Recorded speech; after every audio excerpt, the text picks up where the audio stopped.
بسم الله الرحمن الرحيم. رب اشرح لي صدري ويسر لي أمري واحلل عقدة من لساني يفقه قولي. ربي زدني علما، ربي زدني علما، ربي زدني علما. اللهم فقهني في الدين. اللهم إني أسألك علما نافعا وعملا متقبلا ورزقا طيبا. اللهم إني أعوذ بك من علم لا ينفع ومن قلب لا يخشع ومن نفس لا تشبع ومن دعوة لا يستجاب لها. بسم اللہ الرحمن الرحیم. السلام علیکم ورحمۃ اللہ وبرکاتہ. سب سے پہلے ہم آغاز کریں گے ایک ذکر اور ایک دعا سے. بسم اللہ الرحمن الرحیم. السلام علیکم. آج کا ہمارا ذکر ہے لا حول ولا قوت الا باللہ. اللہ کی مدد کے بغیر گناہ سے بچنے کی طاقت اور نیکی کرنے کی قوت نہیں. لا حول ولا قوت الا باللہ. اللہ کی مدد کے بغیر گناہ سے بچنے کی طاقت اور نیکی کرنے کی قوت نہیں. جامع ترمذی کی حدیث میں آتا ہے آپ صلی اللہ علیہ وآلہ وسلم نے فرمایا اے عبداللہ بن قیس، کیا میں تمہیں جنت کے خزانوں میں سے ایک خزانہ نہ بتاؤں؟ میں نے کہا یا رسول اللہ صلی اللہ علیہ وآلہ وسلم کیوں نہیں؟ آپ صلی اللہ علیہ وآلہ وسلم نے فرمایا لا حول ولا قوت الا باللہ. یہ کلمہ جنت کے خزانوں میں سے ایک خزانہ ہے. لا حول ولا قوت الا باللہ. اللہ کی مدد کے بغیر گناہ سے بچنے کی طاقت اور نیکی کرنے کی قوت نہیں. آج انشاءاللہ ہم لوگ اس کو بھی اپنے اذکار کی جو لسٹ ہے اس میں شامل کریں گے. اللہ تعالیٰ ہم بہترین عمل کرنے کی توفیق دے. آمین. اس کے ساتھ آج ہم لوگ کھانا کھانے کی دعا کریں گے. کھانا کھانے کے بعد کی دعا، کیونکہ آج ہم نے کھانا کھانے کے بارے میں سنتیں پڑھنی ہیں تو اسی لیے آج ہم دعا بھی ہم لوگ کھانا کھانے کے بعد ہی پڑھیں گے. الحمدللہ الذی اطعمنی ھذا ورزقنیہ من غیر حول منی ولا قوہ. تمام تعریفیں اس اللہ کے لیے ہیں جس نے مجھے یہ کھانا کھلایا اور میری قدرت اور طاقت نہ ہونے کے باوجود یہ عطا فرمایا.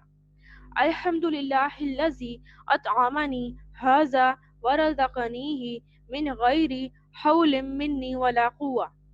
جامع ترمذی کی حدیث میں آتا ہے کہ آپ صلی اللہ علیہ وآلہ وسلم نے فرمایا جو شخص کھانا کھانے کے بعد یہ دعا پڑھے الحمدللہ الذی اطعمنی ھذا ورزقنیہ من غیر حول منی ولا قوہ، تو اس کے پچھلے تمام گناہ معاف کر دیے جاتے ہیں۔ اب میرے ساتھ آپ سب پڑھیں، الحمدللہ الذی اطعمنی ھذا ورزقنیہ من غیر حول منی ولا قوہ۔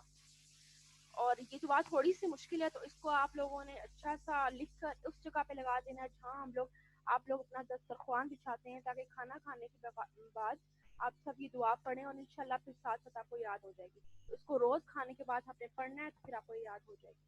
الحمدللہ الذی اطعمنی ھذا ورزقنیہ من غیر حول منی ولا قوہ۔ جزاک اللہ۔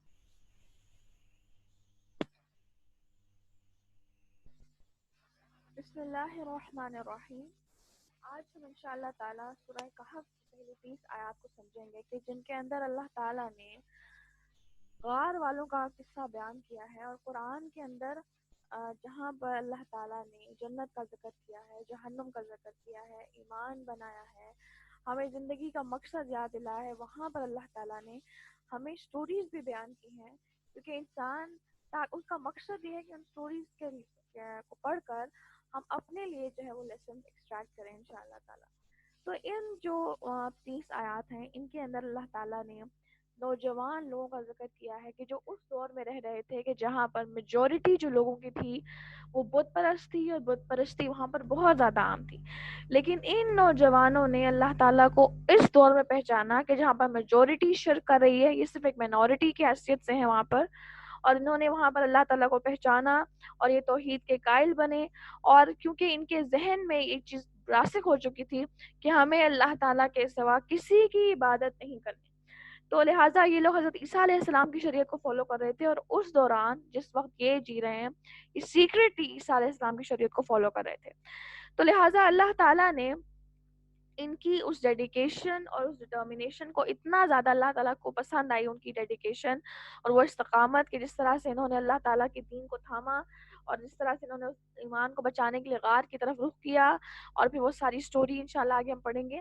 کہ اللہ تعالیٰ نے پورا قرآن کا جو چیپٹر ہے اس کو اسی کے نام پر رکھا، تو لہٰذا یہ جو سٹوریز اللہ تعالیٰ جب قرآن میں بیان کرتے ہیں تو ان کا مقصد صرف انٹرٹینمنٹ نہیں ہوتا، صرف جوائے نہیں ہوتا کہ ہم جو ہے وہ اپنے ٹائم پاس کے لیے ان کو پڑھ لیں اور نائٹ ٹائم سٹوری بنا لیں اس کو، بلکہ یہ جو سٹوریز ہوتی ہیں ان کے اندر اللہ تعالیٰ نے بے شمار لیسنس چھپائے ہیں، کیونکہ آپ دیکھیں کہ جتنا زیادہ انسان کی اٹینشن سٹوری بتا کر گراسپ کی جاتی ہے، اتنی عام بات کو بتا کر نہیں کی جا سکتی، تو اللہ تعالیٰ کہانی کے ذریعے قرآن ایمان والوں کے ایمانوں کو بڑھاتے ہیں، لیکن ایک ایسا انسان جس کا دل غافل ہے زندگی کے مقصد سے، جب اس سے پوچھا جائے، کسی کفار سے پوچھا جاتا تھا کہ قرآن کیا ہے، تو وہ کہتے ہیں تو اس قرآن میں تو پہلے لوگوں کی کہانیاں ہیں، وہ سمجھ ہی نہیں پائے کہ اس قرآن کا مقصد کیا ہے، ان کہانیوں کا مقصد کیا ہے۔ یہی کہانی جو ہم آج پڑھنے جا رہے ہیں، یہی کہانی بائبل کے اندر 50 پیجز پر مبنی ہے، لیکن اللہ تعالیٰ نے کچھ آیات میں اس کو وائنڈ اپ کیا ہے، لیکن وہاں پر بے شک مواد بہت زیادہ ہے، لیکن وہاں پر وہ کرپٹڈ فارم میں سٹوری موجود ہے، لیکن یہاں پر کیونکہ اللہ تعالیٰ خود اس کو وٹنس کر رہے تھے، خود اللہ تعالیٰ اس کو دیکھ رہے تھے، تو اللہ تعالیٰ نے اس کو بہت ہی عمدہ انداز میں اس کو بیان فرمایا ہے تاکہ ہم اس سے اپنے لیے لیسنس ایکسٹریکٹ کریں انشاءاللہ تعالیٰ۔ تو سورہ کہف جو ہے یہ بنیادی طور پر مکی صورت ہے، اور کہف کا مطلب ہوتا ہے ایک ایسا غار جو کھلا ہو۔ غار اور کہف کے اندر ڈفرینس یہ ہے کہ جو غار ہوتی ہے اس کا پیٹ تھوڑا چھوٹا ہوتا ہے، اور جبکہ جو کہف ہے اس کا پیٹ بڑا ہوتا ہے، تو کہف جو ہے ایسا غار جو کھلا ہو، اور اس کے فضائل بہت زیادہ حدیث کے اندر آئے ہیں۔ طبرانی کی حدیث میں آتا ہے کہ جس نے سورہ کہف اس طرح پڑھی کہ جس طرح نازل ہوئی ہے تو وہ اس کے لیے قیامت کے دن نور ہوگی۔ پھر اسی طرح ترمذی کی روایت میں آتا ہے کہ آپ صلی اللہ علیہ وسلم نے فرمایا کہ جو شخص اس سورت کی ابتدائی 3 آیات پڑھتا رہے وہ فتنہ دجال سے محفوظ رہے گا۔ پھر اسی طرح مسلم کی روایت میں آتا ہے کہ آپ صلی اللہ علیہ وسلم نے فرمایا کہ جو شخص سورہ کہف کی ابتدائی 10 آیات یاد کر لے تو وہ فتنہ دجال سے محفوظ رہے گا۔ تو لہٰذا ہم کوشش کریں کہ ہم ڈیلی ان آیات کو پڑھیں جو فرسٹ 10 آیات ہیں، تاکہ جب ڈیلی پڑھتے رہیں گے تو آٹومیٹکلی زبان پہ آنے لگیں گی اور یہ یاد بھی ہو جائیں گی۔ پھر اسی طرح حضرت ابو سعید رضی اللہ عنہ فرماتے ہیں کہ رسول اللہ صلی اللہ علیہ وسلم نے فرمایا کہ جو شخص جمعے کے دن سورہ کہف پڑھے تو 2 جمعوں کے درمیان اسے نور روشن نصیب ہوگا۔ تو لہٰذا اس صورت کی فضیلت بہت زیادہ ہے. سب سے بڑی چیز کہ اس صورت کے اندر چونکہ یہ فتنہ دجال سے حفاظت دے رہی ہے یہ صورت، اور آپ دیکھ رہے ہیں کہ یہاں پر بھی ان لوگوں کے لیے ایک فتنہ تھا کہ یہ اپنے ایمان کو بچانا ان کے لیے ایک بہت مشکل چیز بن گئی تھی. ایسا جابر بادشاہ ان کے اوپر مسلط کر دیا گیا تھا کہ جو ان کو کفر پر مجبور کر رہا تھا اور خود خدائی کا دعویٰ کر رہا تھا. دقیانوس جیسے فرعون نے کیا وہی حساب یہاں پر تھا، رومی بادشاہ تھا، اور وہ ایک بہت بڑا فتنہ تھا. کس طرح انہوں نے اپنے آپ کو بچایا، کہ کس طرح انہوں نے اللہ تعالیٰ سے مدد مانگی. پھر اللہ تعالیٰ جب اس پورے واقعے کو کنکلوڈ کر رہے ہیں تو اللہ تعالیٰ نے باقاعدہ ٹپس بتائی ہیں کہ وہ ٹپس جن کو ہم فالو کر سکتے ہیں فتنوں کے دور میں، تاکہ ہم فتنوں کے دور میں رہ کر اپنی حفاظت کر سکیں. تو اس سٹوری کو ہم اپنے آپ سے ریلیٹ کریں گے کہ فتنوں کے دور میں انسان کو کس طرح اپنی حفاظت کرنی ہے اور اپنے ایمان کو بچانا ہے، ٹھیک ہے، اور کس طرح استقامت کے ساتھ سفر کو جاری رکھنا ہے. بسم اللہ الرحمن الرحیم. الحمدللہ الذی انزل علی عبدہ الکتاب ولم یجعل لہ عوجا. تمام تعریفیں اسی اللہ کے لیے ہیں کہ جس نے اپنے بندے پر یہ قرآن اتارا اور اس میں کوئی کسر باقی نہیں چھوڑی، اور اس میں کوئی کسر، کسی قسم کی کمی، کوئی پیچیدگی، کوئی شک نہیں چھوڑا. ایسی کامل کتاب اللہ تعالیٰ نے ہمارے لیے نازل کی اور بلکہ ہر طرح سے ٹھیک ٹھاک رکھا. قیمًا لینذر بأسًا شدیدا. قیم کہتے ہیں سیدھا، لہٰذا یہ قرآن جو ہے یہ بالکل سیدھا ہے، یعنی افراط اور تفریط سے بالکل پاک ہے. کوئی ایکسٹریم اس کتاب میں نہیں ملیں گی، بلکہ یہ ایک ایسی راہ دکھاتا ہے، ایک ایسی راہ کی طرف ہماری رہنمائی کرتا ہے جو مکمل اعتدال پر مبنی ہے. نہ بالکل ایکسٹریمز پر جائے گا، نہ بالکل ڈھیلا انسان کو چھوڑے گا، بلکہ اعتدال کا راستہ انسان کو دکھا رہا ہے. اور قیوم کہتے ہیں کہ یہ خود بھی سیدھا ہے، خود بھی اعتدال پر مبنی باتوں کو بیان کر رہا ہے، اور لوگوں کو بھی سیدھا کرنے والا ہے، لوگوں کو بھی اعتدال دکھانے والا ہے. اور اس کا مقصد کیا ہے؟ قیمن سیدھا ہے، لیون زیرا باسن، لیون زیرا نذیر سے نکلا ہے. اس کا مقصد کیا ہے کہ یہ ڈرانے والا ہے، بلکہ ہر طرح سے ٹھیک ٹھاک رکھا تاکہ اپنے پاس کی سخت سزا سے ہوشیار کر دے اور ایمان لانے اور نیک عمل کرنے والوں کو خوشخبریاں سنا دے کہ ان کے لیے بہترین بدلہ ہے. اور یہاں پر جو سب سے امپورٹنٹ بات آپ دیکھیں، عمل کرنے والوں کو خوشخبریاں سنا دے، عمل کرنے والوں کو خوشخبریاں سنا دے. تو یہ پارٹ بڑا امپورٹنٹ ہے کہ ہم جو ہے وہ آخرت کے بارے میں بڑے مطمئن ہیں، اور ہم عمل کے بغیر اجر کی امید کے ساتھ ہم جی رہے ہیں، اور ہم آخرت کے طلبگار تو ہیں مگر عمل نہیں کرنا چاہتے. تو اللہ تعالیٰ نے ایک پری ریکوزٹ بتا دیا ہے ان خوشخبریوں اور ان ایمان اور ان جنتوں کے لیے کہ جن کو اللہ تعالیٰ نے ہماری آنکھوں کی ٹھنڈک بنانا ہے، کہ عمل بہت ضروری ہے. تو لہٰذا نیک عمل کرنے والوں کو خوشخبریاں سنا دیں کہ ان کے لیے بہترین بدلہ ہے. ماکثین فیہ ابدا، جس میں وہ ہمیشہ ہمیشہ رہیں گے. یعنی اس وقت جب جنت میں چلے جائیں گے تو وہاں پر کسی صورت کوئی غم، کوئی موت، کوئی بیماری، کوئی بڑھاپا، کوئی تھکاوٹ، کوئی بوریت بالکل نہیں ہے.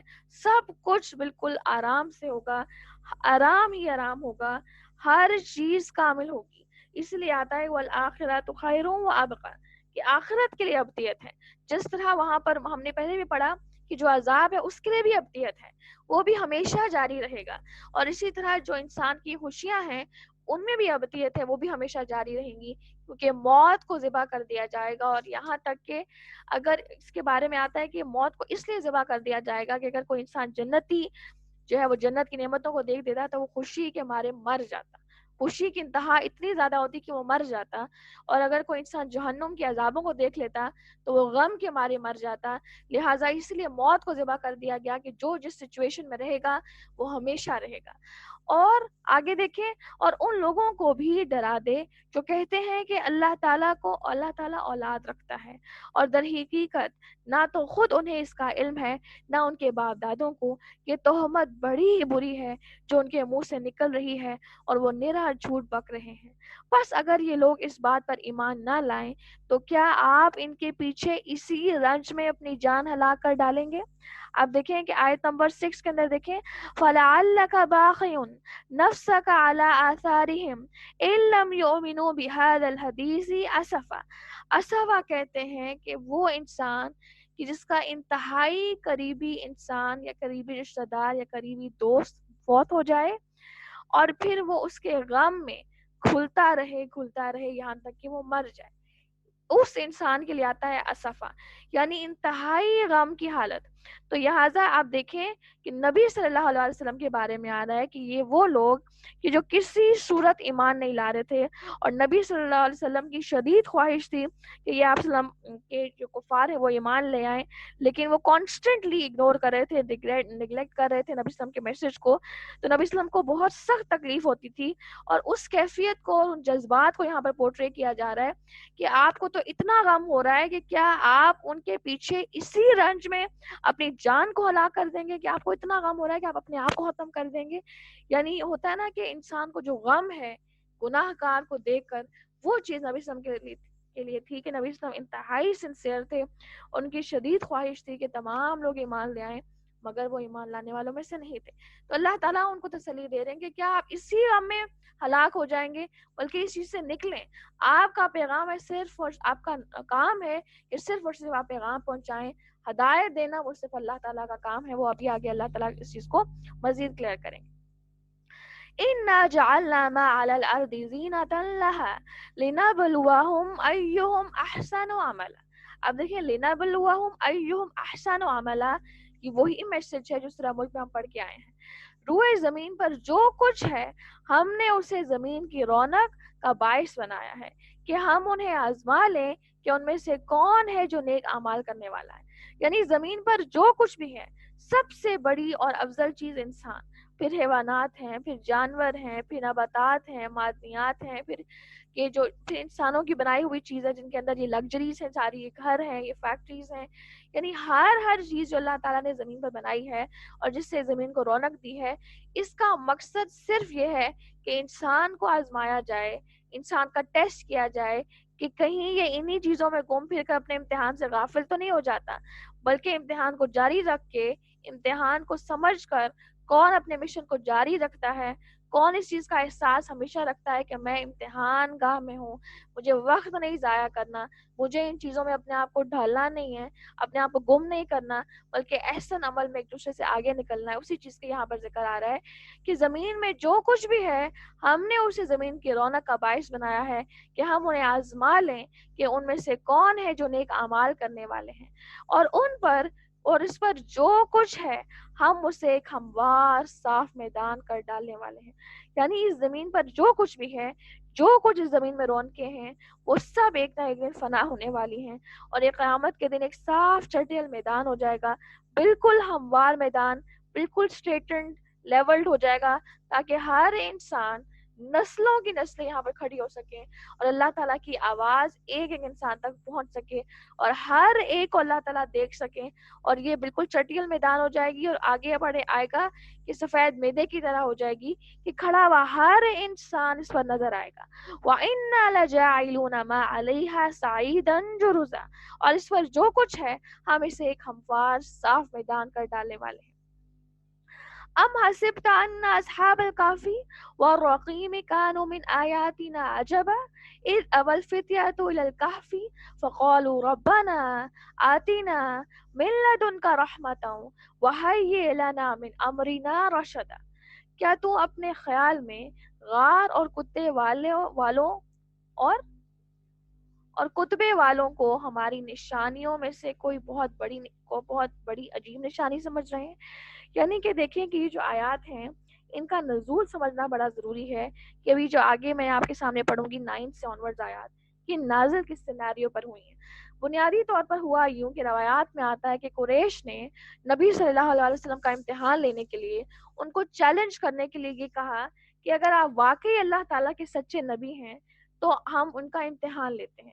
اور پھر یہ گئے اہل کتاب کے علماء کے پاس اور ان سے مشورہ کیا اور ان سے کہا کہ وہاں پر ہمارے ہاں ایک نبی ہے جو کہتا ہے کہ ہم پر بھی وحی آتی ہے، مجھ پر بھی وحی آتی ہے جس طرح آپ پر وحی آتی ہے، تو لہٰذا ہمیں آپ کچھ ایسے واقعات بتا دیں کہ جن کا اہل مکہ کو بالکل ذکر ان کے سامنے کبھی نہ کیا گیا ہو، اور یہاں تک کہ محمد کو بھی ان کا پتہ نہ ہو، تاکہ ہم محمد صلی اللہ علیہ وسلم سے پوچھیں اور پھر ہم ان کی سچائی کا پتہ جان سکیں کہ کیا واقعی یہ سچے نبی ہیں یا نہیں. تو لہٰذا پھر کیا ہوا کہ انہوں نے آ کر 3 سوال کیے نبی صلی اللہ علیہ وسلم سے. روح کے بارے میں انہوں نے سوال کیا، پھر انہوں نے جو ہے ذوالقرنین کے بارے میں سوال کیا اور حضرت ذوالقرنین علیہ السلام کے بارے میں سوال کیا، اور پھر انہوں نے سوال کیا کہ غار والوں کے بارے میں آپ کیا جانتے ہیں۔ یہ جو تیسرا سوال تھا ان کا، اس کا آنسر آپ کو یہاں پر ملے گا۔ تو لہٰذا نبی صلی اللہ علیہ وسلم کے بعد جب یہ آیت نزول نے کہا کہ میں تم کو اس کا جواب کل دوں گا، اور پھر کیا ہوا کہ اللہ تعالیٰ نے وحی کے ذریعے ان کے تینوں سوالوں کو جواب نبی اسلام کو سمجھا دیا، اور اگلے دن نبی اسلام نے ان کو سمجھایا۔ تو لہٰذا وہ جو ایک سوال انہوں نے کیا تھا کہ غار والوں کے بارے میں آپ کیا جانتے ہیں، اللہ تعالیٰ نے وحی کے ذریعے نبی اسلام کو سب بتا دیا۔ تو لہٰذا یہاں پر کہا جا رہا ہے کہ کیا یہ آپ کے لیے بہت بڑی نشانی ہے؟ تو کیا یعنی یہ جو غار والوں کا 309 سال تک سوئے رہنا، یہ بہت بڑی عجیب نشانی ہے؟ کیا آپ یہ نہیں دیکھتے کہ یہ آسمان، یہ زمین، یہ ان کی پیدائش، اتنے بڑے بڑے یہ آسمان، اور پھر ان کے اندر 5 سال کا ڈفرینس، کیا ان کی پیدائش عجیب نہیں ہے؟ کیا ان کی پیدائش نشانی نہیں ہے؟ کیا یہ زمین و آسمان کا اپنے گردش، زمین و آسمان کی پیدائش، پھر اسی طرح رات اور دن کا آنا جانا، اس میں تمہارے لیے نشانیاں نہیں ہیں؟ کیا سورج اور چاند کے اندر نشانیاں نہیں ہیں؟ تو لہٰذا یہ اگر تم بہت بڑی نشانی سمجھ رہے ہو تو باقی چیزوں میں تو نشانیاں ڈھونڈو نا۔ تو اس چیز کے بارے میں یہاں پر آ رہا ہے کہ کیا تو اپنے خیال میں غار اور کتبے والوں کو ہماری نشانیوں میں سے کوئی بہت عجیب نشانی سمجھ رہا ہے؟ ان چند نوجوانوں نے جب غار میں پناہ لی، میں نے آپ کو بتایا کہ یہ فتنے کا شکار ہو گئے تھے، لہٰذا انہوں نے اپنی حفاظت کے لیے، اپنے ایمان کی حفاظت کے لیے وہ جگہ چھوڑی، وہاں سے ہجرت کی اور ایک غار میں آ گئے، وہاں پناہ لی، اور پھر یہ اللہ تعالیٰ سے مدد مانگ رہے ہیں کہ ان کا ایمان اتنا کامل اور توکل اتنا کامل ہے کہ اللہ تعالیٰ کو پکار رہے ہیں کہ ربنا آتنا من لدنک رحمتا وہیئ لنا من امرنا رشدا، کہ یا اللہ، اے ہمارے پروردگار، ہمیں اپنے پاس سے رحمت عطا فرما، ہمیں اپنے پاس سے رحمت عطا فرما، اور ہمارے کام میں ہمارے لیے رہنمائی فرما، اور اس کو ہمارے لیے آسان کر دے، یعنی ہمیں صحیح راستے کی ہدایت فرما، ہماری مغفرت فرما، ہمیں رزق عطا فرما، گائیڈنس مانگ رہے ہیں۔ اور ایمان کی حفاظت کی کتنی فکر ہے کہ ربنا آتنا من لدن کا رحمہ، جو لدن کا ورڈ ہے یہ بڑا امپورٹنٹ ہے کہ اپنی طرف سے ہمیں رحمت دے، ہمیں اپنی رحمت میں ڈھانپ لے، اور ہماری رہنمائی بھی فرمائے کہ ہمیں آگے کرنا کیا ہے، ہم کس طرح اپنے آپ کو بچائیں، کس طرح ہم اپنے ایمان کی حفاظت کریں۔ تو ایمان کی حفاظت کی جو فکر ہے وہ یہاں پر آپ کو بہت زیادہ نظر آئے گی۔ اور پھر پس ہم نے ان کے کانوں پر گنتی کے کئی سال تک اسی غار میں پردے ڈال دیے، یعنی پھر کیا ہوا کہ اللہ تعالیٰ نے ان کو جو ہے وہ ان کی حفاظت کے لیے کیا کیا کہ ان کے کانوں پہ پردے ڈال دیے، اور یہ ان کو اللہ تعالیٰ نے 309 سال تک سلا دیا۔ پھر ہم نے انہیں اٹھا کھڑا کیا کہ ہم یہ معلوم کر لیں کہ دونوں گروہ میں سے اس انتہائی مدت کو جو انہوں نے گزاری کس نے زیادہ یاد رکھا۔ اب یہ دونوں گروہ سے مراد ہے کہ انہی اصحاب کہف میں 2 گروہ ہو گئے تھے، ایک کہتا تھا کہ ہم اتنا عرصہ یہاں پر ٹھہرے رہے، اور ایک کہتا ہے کہ ہم اتنا عرصہ ٹھہرے رہے۔ تو اللہ تعالیٰ اس اختلاف کو ختم کرنے کے لیے اللہ تعالیٰ کہہ رہے ہیں کہ ہم نے پھر ان کو سمجھایا کہ ہم نے کتنی عرصے تک ان کو یہاں پر سلائے رکھا، اسی لیے آ رہا ہے کہ پھر ہم نے انہیں اٹھا کھڑا کیا کہ ہم یہ معلوم کر لیں کہ دونوں گروہ میں سے اس انتہائی کا مطلب ہے کہ 3 صدیاں اور 9 سال، یہ بہت بڑا عرصہ ہے، اس لیے آ رہا ہے کہ انتہائی عرصے تک یہ سوئے رہے، لیکن ان کے جسم نہیں گلے، بلکہ کروٹیں بدلتے رہے، اور باقاعدہ ایک باہر سے انسان جب ان کو دیکھتا تو اس سے لگتا کہ جیسے یہ زندہ انسان ہے، جو نارمل انسان جس طرح سوتا ہے، کروٹیں بھی بدل رہے ہیں، سانس بھی لے رہے ہیں، اور کس طرح اللہ تعالیٰ نے ان کی حفاظت فرمائی۔ تو یہ ایک بہت بہت بڑی نشانی ہے، اور ہم نے ان کا صحیح واقعہ تیرے سامنے بیان فرما رہے ہیں۔ نحن نقص علیک نبأہم بالحق، ہم ان کا صحیح واقعہ تیرے سامنے بیان فرما رہے ہیں۔ یہ چند اب اللہ تعالیٰ سٹوری باقاعدہ آغاز کر رہے ہیں کہ آخر یہ سٹوری کس طرح سے سٹارٹ ہو رہی ہے، کیا پس منظر تھا جس کی وجہ سے یہ مجبور کیے گئے اور یہ یہاں تک پہنچے۔ ہم ان کا صحیح واقعہ تیرے سامنے بیان فرما رہے ہیں۔ یہ چند نوجوان اپنے رب پر ایمان لائے تھے، اور ہم نے ان کو ہدایت کی توفیق دے رکھی تھی، یعنی کہ اللہ تعالیٰ کی طرف سے ہدایت جو ہے وہ اللہ تعالیٰ کے ہاتھ میں ہے، اور پھر کیا ہوتا ہے کہ جس انسان کے دل میں جتنی زیادہ طلب ہوتی ہے، اللہ تعالیٰ اس ہدایت کے لیول کو اتنا زیادہ بڑھاتا چلا جاتا ہے۔ تو اس لیے اللہ تعالیٰ کہہ رہے ہیں، اللہ تعالیٰ ان کی تعریف بیان کر رہے ہیں کہ یہ جو کچھ نوجوان تھے یہ اپنے رب پر ایمان لا چکے تھے، اور ہم نے ان کی ہدایت میں ترقی کی تھی، ان کی ہدایت میں اضافہ کیا تھا۔ تو ہدایت میں اضافہ کب ہوتا ہے؟ جب طلب ہو، جب تڑپ ہو، جب کوشش ہو، اور پھر دعا بہت زیادہ ہو. ابھی پیچھے دعا بھی کر کے آ رہے ہیں, ربنا آتنا من لدنک رحمۃ وہیئ لنا من امرنا رشدا. اسی طرح یہی دعا آج کے دور میں جو ہم لاک ڈاؤن کے اندر ہیں اور جس طرح فتنوں کے دور میں ہیں اور جس یعنی کہ ایک عذاب کی شکل ہے, تو یہ دعا بتائی جاتی ہے کہ انسان کثرت سے دعا مانگے کہ یا اللہ ہمیں اپنی طرف سے رحمت میں ڈھانپ لے اور ہماری رہنمائی فرما کہ ہم کس طرح اس سے نکلیں اور کس طرح تو ہم سے راضی ہو جا. ہماری رہنمائی فرما, ہمیں راستہ دکھا. تو اس لیے یہاں پر یہ جو دعا ہے, دعا بھی ہے, طلب بھی ہے, تڑپ بھی ہے اور کوشش بھی ہے. اور پھر ہم نے ان کے دل مضبوط کر دیے تھے, ہم نے ان کے دل مضبوط کر دیے تھے. اب آپ دیکھیں کہ یہ جو نوجوان تھے, یہ نوجوان کوئی عام گھرانوں کے نہیں تھے, یہ امیر گھرانوں کے نوجوان تھے. اس کا پس منظر بھی ایک دفعہ آپ سن لیں تاکہ آپ کو صحیح سے سمجھ آ جائے کہ آگے سٹوری کس طرح سے جاری ہے. روایات میں آتا ہے کہ روم کے ایک شہر کے کچھ نوجوان تھے جو عقیدہ توحید پر قائم تھے, اور ان کا بادشاہ دقیانوس زبردستی لوگوں کو شرک پر ابھارتا ورنہ ظلم کرتا تھا. جو لوگ نہیں مانتے تھے ان کے اوپر انتہائی ظلم کرتا تھا, جس طرح میں نے آپ کو فرعون کی مثال دی.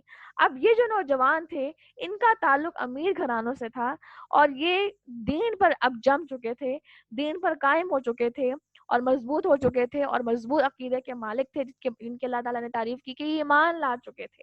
اور یہ کس ریلیجن کو فالو کر رہے تھے؟ کرسچینٹی کو فالو کر رہے تھے. اور دقیانوس کے دور میں کرسچینٹی سیکریٹلی پھیلائی جا رہی تھی, سیکریٹلی اس پر عمل کیا جا رہا ہے, بالکل اسی طرح کہ جس طرح نبی اسلام پر جب وحی آئی اور شروع کے دور میں سیکریٹلی عمل بھی کیا جا رہا اور سیکریٹلی اس کو پریچ کیا گیا, ایگزیکٹ اسی طرح جو کرسچینٹی تھی وہ اس وقت جو ہے وہ سیکریٹلی اس کو فالو کیا جا رہا تھا. تو یہ وہ لوگ تھے جو سیکریٹلی کرسچینٹی کو فالو کر رہے تھے, لیکن اب انہوں نے خوف محسوس کیا کہ دقیانوس جو ہے ہم اب اس کی بغاوت کر چکے ہیں, اور اگر ہم یہاں رہے تو یہ ہمیں مار دے گا یا ہمیں اپنے دین پر واپس لے آئے گا. تو لہٰذا انہوں نے اپنی جان کا خطرہ سمجھا اور یہ وہاں سے نکلے. اب یہ جو لوگ تھے, میں نے آپ کو بتایا کہ امیر گھرانوں کے مالک تھے, امیر گھرانوں سے ان کا تعلق تھا, تو لہٰذا عزیزوں کو چھوڑنے کا غم یہ ایک بہت بڑا غم تھا ان کے لیے ہجرت سے پہلے. پھر اسی طرح ساری عیش و عشرت, وہ سب مال چھوڑنا, یہ ایک ان کے لیے بہت بڑا چیلنج تھا. لیکن اللہ تعالیٰ کہہ رہے ہیں کہ ہم نے ان کے دلوں کو مضبوط کر دیا, وَرَبَطْنَا عَلَىٰ قُلُوبِهِمْ, اور ہم نے ان کے دلوں کو مضبوط کر دیا, جبکہ یہ اٹھ کھڑے ہوئے اور کہنے لگے کہ ہمارا پروردگار تو وہی ہے جو آسمان اور زمین کا پروردگار ہے, ناممکن ہے کہ ہم اس کے سوا کسی اور معبود کو پکاریں, اور اگر ایسا کیا تو ہم نے نہایت ہی غلط بات کی. یعنی کہ اب کیا ہوا کہ اللہ تعالیٰ نے ان کو اتنی استقامت دے دی, اتنا ان کے اندر جرت پیدا کر دی, اتنے ان کے دلوں کو تھما دیا کہ کہہ اٹھے اللہ ان لوگوں کے سامنے, اپنی قوم کے سامنے. اور آپ دیکھیں کہ انٹروڈکشن کتنا بہترین اللہ تعالیٰ کا کروا رہے ہیں. تو کیا اللہ تعالیٰ کو ہم بھی اتنا ہی جانتے ہیں؟ اور آپ دیکھیں کہ ہیں بھی نوجوان ہیں. تو نوجوان جو انسان ہوتا ہے وہ اپنے کلچر سے بہت زیادہ آسانی سے اٹریکٹ ہو جاتا ہے. وہ اپنے کلچر میں جو دیکھتا ہے اسے اڈاپٹ کرتا ہے, جیسا وہ ہیئر سٹائل دیکھ رہا ہے, ڈریسنگ سٹائل دیکھ رہا ہے, واکنگ سٹائل دیکھ رہا ہے, اچھا ارد گرد کے لوگوں نے جو کچھ پہنا ہوا ہے وہ اس کو اڈاپٹ کرنے کی کوشش کرتا ہے, کیونکہ نوجوانوں کے اندر اس چیز کی ہوس زیادہ ہوتی ہے. لیکن ان نوجوانوں کے اوپر ان کے کلچر نے, ان کی سوسائٹی نے کوئی اثر نہیں کیا, اور اللہ تعالیٰ کو اتنا بہترین یہ جانتے تھے, اللہ تعالیٰ کو جو معرفت ہے وہ آپ دیکھیں, اور ان کے الفاظ آپ دیکھیں کہ کہنے لگے کہ ہمارا پروردگار تو وہی ہے جو آسمانوں اور زمین کا پروردگار ہے, ناممکن ہے, ایسا ہو ہی نہیں سکتا کہ ہم اس کے سوا کسی اور کو پکاریں. تم ہمیں کہتے ہو کہ ہم ان معبودوں کے آگے جھکیں, ان پتھروں کے آگے جھکیں, ناممکن ہے, ایسا ہو ہی نہیں سکتا کہ ہم اس کے سوا کسی اور کو معبود پکاریں, اور اگر ایسا کیا تو ہم نے نہایت ہی غلط بات کہی. اور آپ دیکھیں کسی صورت سرنڈر نہیں کر رہے, اور اپنی قوم, اب آگے آپ دیکھیں کہ اپنی قوم سے مزید بات کر رہے ہیں, یہ ہے ہماری قوم کہ جس نے اس کے سوا اور معبود بنا رکھے ہیں, ان کی خدائی کی یہ کوئی صاف دلیل کیوں پیش نہیں کرتے. اور اللہ تعالیٰ پر جھوٹ اور افترا باندھنے والے سے زیادہ ظالم کون ہو سکتا ہے. اب آپ دیکھیں کہ آیت کو بڑا آپ نے غور سے سننا ہے کہ یہ ہے ہماری قوم جس نے اس کے سوا اور معبود بنا رکھے ہیں, اور ان کی خدائی کی یہ کوئی صاف دلیل کیوں نہیں پیش کرتے. یعنی اگر یہ واقعی معبود ہیں, واقعی خدائیں, تو دلیل کیوں نہیں پیش کرتے, دلیل مانگ رہے ہیں. کتنا ان کا جو ایک حکمت ان کے اندر اور دین کی معرفت ہے. میں نے آپ کو کل بتایا جو ہم نے حکیم لقمان کی جو نصیحتیں پڑھی تھیں کہ وہ اپنے بیٹے کی روٹس کے اندر توحید شامل کر رہے ہیں, ان کی روٹس کے اندر توحید شامل ہے. اور اگر آپ یہ دیکھ رہے ہیں کہ یار توحید, ہم تو توحید کے قائل ہیں کہ اللہ کے ساتھ کوئی ہے ہی نہیں, لیکن کلچر سارا یہ کہہ رہا ہے کہ نہیں اللہ کے سوا بہت سارے معبود ہیں، یہ سب پتھر ہمارے معبود ہیں، ہر ایک ان سے مانگ رہا ہے، ان سے گڑ گڑا رہا ہے، ان سے دعائیں مانگ رہا ہے، تو آخر یہ کیا بات ہے؟ تو کہتے ہیں کہ چلو کوئی دلیل تو لاؤ۔ تو لہٰذا ایک مومن کا یہ رویہ ہوتا ہے کہ وہ ہر بات کے پیچھے دلیل مانگتا ہے، ہر سنی سنائی بات پر ایمان نہیں لاتا کہ اس نے کہہ دیا تو ایسا ہے، میں نے سن رکھا ہے۔ اکثر لوگوں سے کہو میں نے سنا ہے، آپ نے سنا کہ آپ کے پاس دلیل ہونی چاہیے، آپ کے پاس ریفرنس ہونا چاہیے۔ ہر فیبریکیٹڈ بات، ہر ضعیف بات، ہر من گھڑت بات کو دلیل بنایا نہیں جا سکتا، نہ اس پر عمل کیا جا سکتا ہے۔ تو جو ہدایت پر قائم رہنے کا ایک سب سے بڑا سورس ہے وہ ہے دلیل مانگنا، دلیل پر عمل کرنا۔ اب یہ کہہ رہے ہیں کہ یہ ہمیں ان کی خدائی کی کوئی دلیل کیوں نہیں پیش کرتے، اور اللہ پر جھوٹ اور افترا باندھنے والے سے زیادہ ظالم کون ہو سکتا ہے؟ جبکہ تم مجھ سے اور اللہ کے سوا ان کے اور معبودوں سے کنارہ کش ہو گئے، تو اب تم کسی غار میں جا بیٹھو۔ اب کیا ہوا کہ انہوں نے فیصلہ کیا کہ اب ہم یہاں بالکل نہیں رہیں گے، ہجرت کا فیصلہ کر لیا۔ آپ دیکھیں کہ اگر ہم کسی ایسی سوسائٹی میں ہیں کہ جہاں ہمیں پردے کی اجازت نہیں ہے، فرانس ہو گیا، چائنا ہو گیا، جاپان ہے، کوریا ہے، یہاں پر مسلمس کو لبرٹی نہیں ہے کہ وہ اس طرح سے پریکٹس کر سکیں، اور بعض ممالک میں تو اذانیں بھی نہیں ہو رہی۔ تو لہٰذا ایسی سچویشن کے اندر دو سچویشنز ہیں، دو حل ہیں، یا آپ کمپرومائز کر لیں کہ ٹھیک ہے ہم نے ایڈجسٹ تو کرنا ہے تو اٹس اوکے، ہم اس اسٹیٹ کے اندر ایسے ہی سروائیو کر لیں گے۔ دوسری سچویشن ہے کہ ہجرت کریں اور اپنے ایمان کی حفاظت کو قائم رکھیں تاکہ آگے آنے والی نسل ایمان پر قائم رہ سکے۔ تو یہ وہ لوگ ہیں کہ جنہوں نے کمپرومائز کرنے کو بالکل ایکسیپٹ نہیں کیا، بلکہ ہجرت کو اپنا آپشن بنایا کہ ہم یہاں کسی صورت نہیں رہیں گے، کیونکہ یہ لوگ ہمارے لیے خطرہ ہیں، ہمارے ایمان کے لیے خطرہ ہیں۔ تو یہی بات ہے کہ کمپرومائز نہیں کرنا کہ چلو ٹھیک ہے مان لیتے ہیں، بلکہ ہر حال میں ہجرت کرنی ہے، اور قیامت کے دن جب لوگوں کی روحیں قبض ہو رہی ہوں گی، موت کے بعد جب لوگوں کی روحیں قبض ہو رہی ہوں گی اور فرشتہ ان سے پوچھیں گے کہ کیا وجہ تھی کہ تم کفر پر قائم رہے اور تم کیوں نہ، تو وہ کہیں گے کہ ہمارا ماحول ہمارا سازگار نہیں تھا، تو فرشتہ ان کو مار مار کر کہیں گے کہ کیا تم ہجرت نہیں کر سکتے تھے، کیا تم ہجرت نہیں کر سکتے تھے؟ آگے ہم آیات میں پڑھیں گے۔ تو لہٰذا ہجرت جو ہے وہ ایک بہترین آپشن ہے انسان کے پاس، کہ جب وہ فتنوں کے دور میں ایگزسٹ کر رہا ہو، جب وہ ایسی اسٹیٹ میں ہو کہ جہاں پر اس کو کسی صورت اجازت نہیں ہے پریکٹس کرنے کی، ڈیڈیکیٹ کی، تو اور وہ اس غار کی کشادہ جگہ میں ہے۔ یہ اللہ تعالیٰ کی نشانیوں میں سے ہے۔ اللہ تعالیٰ جس کی راہبری فرمائے وہی راہ راست پر ہے، اور جسے گمراہ کر دے ناممکن ہے کہ آپ اس کا کوئی کارساز، کوئی رہنما پا سکیں۔ آپ دیکھیں کہ یہاں پر اللہ تعالیٰ ایک اہم کانسیپٹ کلیئر کر رہے ہیں، من یہد اللہ فہو المہتد ومن یضلل فلن تجد لہ ولیا مرشدا۔ کہ اللہ تعالیٰ جس کی راہبری فرمائے، جس کو اللہ تعالیٰ ہدایت دے، صرف وہی راہ راست پا سکتا ہے، اور جسے اللہ تعالیٰ گمراہ کر دے تو اس کے لیے اس کو رہنمائی دینے والا آپ کسی کو نہیں پائیں گے۔ یعنی اس سے ہمیں یہ پتہ چلتا ہے کہ ہدایت جو ہے وہ 100% اللہ تعالیٰ کی دین ہے، اور وہ اللہ تعالیٰ کے اپنے ہاتھ میں ہے، وہ کسی کے کنٹرول میں نہیں ہے۔ یہاں تک کہ پیغمبروں کے ہاتھ میں بھی اللہ تعالیٰ نے ہدایت نہیں رکھی، اسی لیے نوح علیہ السلام نے 950 سال تک تبلیغ کی، لیکن صرف 9 یا 10 لوگوں سے زیادہ لوگ ان پر ایمان نہیں لائے، کیونکہ ہدایت ان کے ہاتھ میں نہیں تھی۔ ان کا کام ہے صرف پیغام پہنچانا۔ اسی طرح ایک داعی کے ورڈز میں، اس کے انداز میں، اس کے الفاظ میں ہدایت نہیں ہے، اس کے الفاظ اس کے لیے مرشد ثابت نہیں ہو سکتے۔ مرشد کون ہوتا ہے؟ مرشد ہوتا ہے رہنمائی کرنے والا، لیڈر، جو آپ کو وے آؤٹ لے کر جائے، آپ کو لیڈ کرے، آپ کو راستہ دکھائے، آپ کو رہنمائی کرے۔ تو ایک لیڈر جو ہے وہ کسی صورت انسان کے رہنمائی کا باعث نہیں بن سکتا جب تک کہ اللہ تعالیٰ اس انسان کا دل نہ کھولتے۔ تو لہٰذا ایک ایسا انسان ہے جس کے لیے آپ ڈیسپریٹلی چاہ رہے ہیں کہ یہ انسان ہدایت پر آئے، تو سب سے پہلا کام جو کرنا ہے وہ ہے اس کے لیے دعا کرنا کہ اللہ اس کا دل کھول، کیونکہ جو انسان کا دل ہے وہ اللہ کے ہاتھ میں ہے۔ تو اللہ تعالیٰ سے دعا کیجیے اللہ اس کا دل کھول، اس کے دل کو کھول دے دین کے لیے، تاکہ اس کا دل جو ہے وہ دین کے لیے نرم پڑ جائے۔ تو لہٰذا یہ بہت اہم چیز ہے کہ ہدایت صرف اور صرف اللہ تعالیٰ کی دین ہے، اور ہدایت کے لیے کچھ پری ریکوزٹس بھی ہیں، اور ان میں سے سب سے پہلی چیز ہے طلب، پھر ہے تڑپ، پھر ہے کوشش، پھر ہے دعا، جس کا آپ کو یہاں پر سب کچھ آپ کو سمجھ میں آ رہا ہوگا۔ آپ نے اسٹوری کے ساتھ ساتھ چلنا ہے انشاءاللہ۔ آپ خیال کرتے ہیں، یعنی جب آپ ان کی غار میں جائیں تو آپ دیکھتے ہوں گے کہ سورج کس طرح سے طلوع کے وقت بھی غار سے چھک کر جاتا ہے، غروب ہوتے ہوئے بھی کترا کر جاتا ہے۔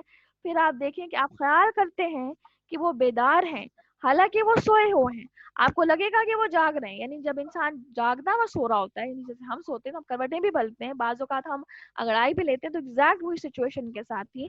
خود ہم ہی انہیں دائیں بائیں کروٹیں دلا رہے تھے. ان کا کتا بھی چوکھٹ پر ان کے اپنے ساتھ اپنے ہاتھ پھیلائے ہوئے تھا. یعنی حفاظت کا نظام بھی اللہ تعالیٰ نے ان کا پورا پورا کیا, اور وہ خود بھی اپنی حفاظت کا نظام کر کے گئے تھے غار میں. لیکن پھر اللہ تعالیٰ نے ان کی حفاظت کا ذمہ کیا کیا کہ ان کو سلا دیا. تو لہٰذا ان کا کتا بھی چوکھٹ پر اپنے ہاتھ پھیلائے ہوئے تھا. اور اگر آپ چھانک کر انہیں دیکھنا چاہیں تو ضرور الٹے پاؤں بھاگ کھڑے ہوں گے. یعنی اللہ تعالیٰ نے حفاظت کے لیے نہ صرف کتا وہاں پر تھا, بلکہ اللہ تعالیٰ نے ایک دہشت, ایک روب قائم وہاں پر کیا ہوا تھا کہ کوئی انسان وہاں پر ٹھہر نہیں سکتا تھا زیادہ دیر تک. اور ان کے روب سے آپ پر دہشت چھا جاتی. یعنی کہ ایک باہر والے انسان کو بتایا جا رہا ہے کہ اگر وہ باہر سے اس غار کو دیکھے گا تو اس پر ایک دہشت چھا جاتی ہے, اور وہ الٹے پاؤں بھاگ کھڑا ہوگا. تو یہاں سے ایک بات کھڑی ہوتی ہے کہ کیا کتا رکھنا جائز ہے. تو لہٰذا مسلم اور بخاری کی روایت میں آتا ہے کہ جس انسان نے کتا رکھا, ہر روز اس کے اعمال میں سے ایک رات ہم ختم ہوتا جائے گا, ایک رات گم ہوتا جائے گا, ایک رات اس کے اعمال میں سے کم ہوتا جائے گا, سوائے وہ کتا جو کسی کھیتی پر کام کرے, یا وہ کتا جو جانوروں کی حفاظت کرے. یعنی صرف اور صرف نگرانی کے لیے, انٹینشن کے لیے اگر کسی نے جانور رکھا ہے, یعنی کتا, تو ٹھیک ہے. لیکن ایز اے پیٹ یا ایز اے فیوریٹ جانور, یا جو گھر میں ہم نے رکھے ہوتے ہیں, وہ چیز ایون شکار کے لیے بھی رکھنا جائز ہے, لیکن پیٹ کے طور پر جانور نہیں رکھا جا سکتا. اور مسلم اور بخاری کی روایت ہے کہ ہر دن کے حساب سے اس کے اعمال میں سے ایک رات کم ہوتا جاتا ہے. تو ایک بہت بہت ہارمفل چیز ہے. اس کے بہت سارے نقصانات بھی ہیں, لیکن وہ ہمارا اس ٹائم ٹاپک نہیں ہے. تو لہٰذا اس چیز کو آگے پھیلانا, اس میسج کو, اور لوگوں کو رہنمائی کرنا, یہ بڑا امپورٹنٹ ہے. تو لہٰذا ان کی حفاظت کے لیے کتا بھی تھا. لہٰذا حفاظت کے لیے رکھا جا سکتا ہے, لیکن اس کے علاوہ اور کوئی ریزن ہمارے پاس نہیں ہونی چاہیے. اسی طرح ہم نے انہیں جگا کر اٹھا دیا کہ آپس میں پوچھ گچھ کریں. ایک کہنے والے نے کہا, یعنی 309 سال کے بعد اللہ تعالیٰ نے انہیں جگایا, ان کو اٹھا کھڑا کیا, اور اب ایک دوسرے سے سوال کر رہے ہیں, کمیونیکیٹ کر رہے ہیں. ایک کہنے والے نے کہا کہ کیوں بھائی, تم کتنی دیر ٹھہرے رہے. انہوں نے جواب دیا کہ ایک دن یا ایک دن سے کم. 309 سال کے بعد ان کو لگ رہا ہے جیسے ہم صرف ایک دن یا شاید آدھا دن سوئے ہیں, اور کہنے لگے کہ تمہارے ٹھہرے رہنے کا بخوبی علم اللہ تعالیٰ کو ہی ہے. اب تو تم اپنے میں سے کسی کو اپنی یہ چاندی دے کر شہر بھیجو, وہ خوب دیکھ بھال لے کہ شہر کا کون سا کھانا خوب پاکیزہ تر ہے, پھر اسی میں سے تمہارے کھانے کے لیے لے آئے, اور وہ بہت احتیاط اور نرمی برتے, اور کسی کو تمہارے خبر نہ ہونے دے. اب یہاں پر کیا ہوا کہ 309 سال کے بعد جب اللہ تعالیٰ نے ان کو جگایا, تو یہ آپس دوسرے سے کمیونیکیٹ کر رہے ہیں کہ بھائی ہم کتنی دیر سوئے. تو ان میں سے ایک نے کہا کہ ہم تو شاید ایک دن سوئے, یا شاید اس سے بھی کم. تو لہٰذا لیکن پھر اس کے بعد اس بحث میں نہیں پڑے, آپ دیکھیں کنکلوژن کس طرح ہو رہا ہے. کہنے لگے تمہارے ٹھہرنے کا بخوب علم اللہ تعالیٰ کو ہی ہے. یعنی کہ ایمان والوں کی ایک صفت ہے کہ وہ لا یعنی اور بیکار باتوں میں بحث نہیں کرتے, فضول باتوں میں ٹائم نہیں ضائع کرتے, کثرت سوالات نہیں کرتے. بس ٹھیک ہے, جتنا بھی سوئی لیو اٹ, اس چیز کا علم اللہ تعالیٰ کو ہی ہے. اب آگے چلتے ہیں, انتظام کرتے ہیں. اب ان میں سے ایک انسان کو چوز کیا انہوں نے, اور ان سے کہا کہ ان کو ایک چاندی دی, اور اسے کہا کہ شہر میں جاؤ اور خوب دیکھ بھال کر دیکھنا, خوب دیکھ بھال کر چھانٹی کر کے سب سے زیادہ جو پاکیزہ تر کھانا ہے وہ لے کر آنا شہر کا. تو لہٰذا اس کے اندر بھی یہ چیز ہے کہ جو کھانا ہوتا ہے وہ انسان کی جو کارکردگی ہے, اس کی عبادات ہے, ان میں بہت زیادہ اثر انداز ہوتا ہے. اور پھر کیا ہے, اسی لیے عمدہ کھانے کی ترغیب دی جاتی ہے. اور اب یہ کیا کہہ رہے ہیں کہ خوب پاکیزہ تر کھانا لے کر آنا, یعنی صاف ستھرا کھانا.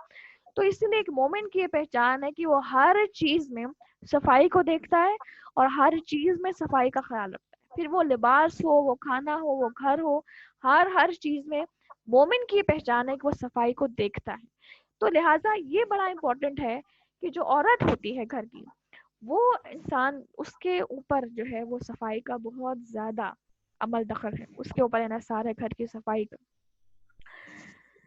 کیوں ایسا ہے؟ کیونکہ گھر والوں کی جو صحت ہے اس کے اوپر ان کی صحت پر ان کی صفائی ان کی صفائی جو ڈپینڈ کرتی ہے وہ عورت کے اوپر ہے. تو اس لیے اگر عورت کے اندر سلیقہ نہیں اور عورت کے اندر صفائی کا کانسیپٹ نہیں تو یقیناً اس کا گھر بھی گندا ہوگا, اس کے بچے بھی گندے ہوں گے, میلے کچیلے ہوں گے, اور یہ چیز جو ہے وہ ایمان کے خلاف ہے, کیونکہ ہمارا دین طہارت پر مبنی ہے اور طہارت کو نفس ایمان کہا گیا ہے. تو لہٰذا یہ بہت زیادہ امپورٹنٹ ہے کہ ہر چیز میں صفائی دیکھی جائے. صرف اور صرف میلے لباس اور پرفیوم چھڑک لینے سے اگر وہ لطف تو بن جائے گا لیکن وہ صفائی نہیں ہے. میلے ابائے میں پرفیوم چھانٹ لینے سے وہ چیز خوبصورت تو بن جائے گی لیکن وہ صفائی نہیں ہے. تو لہٰذا صفائی یہ ہے کہ ہر چیز کی گہرائی میں جا کر اس کو خوبصورت ترین رکھنا اور پھر اس کو صاف ستھرا رکھنا. اسی لیے اللہ تعالیٰ کا حکم ہے کہ اللہ تعالیٰ توبہ کرنے والوں سے بہت محبت کرتا ہے اور ایک صاف پاک رہنے والوں سے بہت محبت کرتا ہے. اس لیے جو صفائی کا جو ایلیمنٹ ہے نا, اس کی ذمہ داری اس کو مینٹین کرنا, اس کو منظم طریقے سے جاری رکھنا وہ عورت کا کام ہے, وہ مرد کا کام نہیں ہے. تو اگر عورت کے اندر صفائی کا ایلیمنٹ ہوگا تو یقیناً اس کا گھر بھی چمکا ہوا ہوگا, اس کے بچے بھی چمکتے ہوئے نظر آئیں گے. چاہے آپ صبح کے ٹائم اس کے گھر میں جائیں, آپ شام کے ٹائم جائیں, آپ رات کے ٹائم جائیں. لیکن ایک گندی عورت ہوگی تو چاہے آپ صبح بھی جائیں تو اس کے گھر میں بھی آپ کو گندگی نظر آئے گی, اس کے بچے بھی آپ کو میلے نظر آئیں گے. اس کی وجہ, اور پھر وہ ریزن دیکھیے ابھی تو صبح ہے. نہیں, اگر فطرت کے اندر صفائی کا خیال ہوگا تو وہ ہر وقت اس چیز کا خیال رکھے گی. تو یہ بہت بڑا ایلیمنٹ ہے کہ مومنٹ جو ہے, ہم لوگ کچھ ٹائم سے ہم ایمانیات دیکھ رہے ہیں لیکن اب جو ہے ہم چھوٹی چھوٹی ڈیٹیلز کی طرف آ رہے ہیں کہ سب سے پہلے تلقین اپنے ساتھی کو کیا کر رہے ہیں کہ سب سے صاف ستھرا کھانا لے کر آنا اور پھر کھانے کے اندر صفائی کا خیال رکھنا. یہ جو ٹاپک ہے وہ شاید میں باہر نکل جاؤں ٹاپک سے, تو یہ کھانے کے اندر جو صفائی کا خیال رکھنا, اس کو پکاتے ہوئے اس کا صفائی کا خیال رکھنا, یہ سب چیزیں اس کے اندر شامل ہیں. اسی لیے انہوں نے کہا کہ صاف ستھرا کھانا, پاکیزہ تر کھانا لے کر آنا اور پھر اسی میں سے تمہارے کھانے کے لیے لے آئے. اور وہ بہت احتیاط اور نرمی برتے, یعنی کہ جب وہ ڈیلنگ کرے تو بہت احتیاط اور نرمی سے بات کرنی ہے. لیکن ایک بات یاد رکھنا, کسی کو خبر نہ ہو کہ وہ تم ہی ہو کہ جو 309 سال پہلے, اب ان کو ٹائم تو نہیں پتا تھا لیکن وہ تم ہی ہو کہ جو بھاگ گئے تھے اور بادشاہ کی انہوں نے بغاوت کی تھی, یعنی کہ اسی بادشاہ کا ذکر ہے دقیانوس کا. اور اگر یہ کافر تم پر غلبہ پا لیے, یعنی اگر ان کافروں کو پتا چل گیا کہ یہ وہ تو تم ہی ہو کہ جنہوں نے بادشاہ کی بغاوت کی اور وہ بھاگ گئے, تو وہ تم پر غلبہ پا لیں گے, تمہیں گرفتار کر لیں گے اور تمہیں سنسار کر دیں گے, یا تمہیں پھر سے اپنے دین میں لوٹا لیں گے اور پھر تم کبھی بھی کامیاب نہ ہو سکو گے. اب پوری طرح اسے سمجھا کر جا رہے ہیں کہ ایک تو جانا ہے تو بڑی دھیان سے جانا ہے, پاکیزہ تر کھانا چوز کر کے لانا ہے کیونکہ مشرک آبادی تھی تو حلال بھی ہو اور انتہائی صاف ستھرے طریقے سے بنا ہوا ہو. پھر اس کے بعد نرمی سے بات کرنی ہے, اس کو سلیقہ بھی سکھا رہا ہے, ٹھیک ہے, ان کا ساتھی آپس میں ایک دوسرے کی ٹریننگ کر رہے ہیں. تو یہ بڑا امپورٹنٹ ہے کہ ہم ایک دوسرے کو بنا رہے ہیں یا بگاڑ رہے ہیں. اگر میں اور آپ ایک دوسرے کو بنا رہے ہیں یا بگاڑ رہے ہیں, یہ بڑا امپورٹنٹ ہے. تو لہٰذا اس کو یہ بھی کہہ رہے ہیں, پھر یہ کہہ رہے ہیں کہ یاد رکھنا کہ کسی صورت ان کو پتہ نہ چلے, کیونکہ اگر انہوں نے تمہیں گرفتار کر لیا تو وہ تمہیں سنسار کر دیں گے. تو اس سے یہ پتہ چلتا ہے کہ ان وقت کی قوم کے اندر جو سزا دینے کا ایک طریقہ تھا وہ تھا اسٹوننگ ٹو ڈیتھ. وہ آپ کو پتھر مار مار کے سنسار کر دیتے تھے کسی بھی جرم پر. یہی کام دقیانوس کا تھا, اسی لیے لوگ اس سے ڈرتے تھے اور اس پر ایمان لے آتے تھے. لیکن انہوں نے اس وقت بھی اپنے آپ کو بچایا, اتنی آپ کہہ لیں کہ مظلومیت والی موت کے باوجود دیکھ رہے تھے اپنے سامنے, لیکن اس رسک کو لیا, چیلنج کو ایکسیپٹ کیا اور انہوں نے اس کا اقرار بھی کیا اور پھر اس کے بعد اپنے بچاؤ کا سامان بھی تیار کیا. اس کے بعد آ جائیں آیت نمبر 21 میں, ہم نے اسی طرح لوگوں کو اس کے حال سے آگاہ کر دیا کہ وہ جان لے کہ اللہ تعالیٰ کا وعدہ بالکل سچا ہے اور قیامت میں کوئی شک و شبہ نہیں, بلکہ وہ اپنے امر میں آپس میں اختلاف کر رہے تھے. کہنے لگے کہ ان کے غار میں ایک عمارت بنا لو.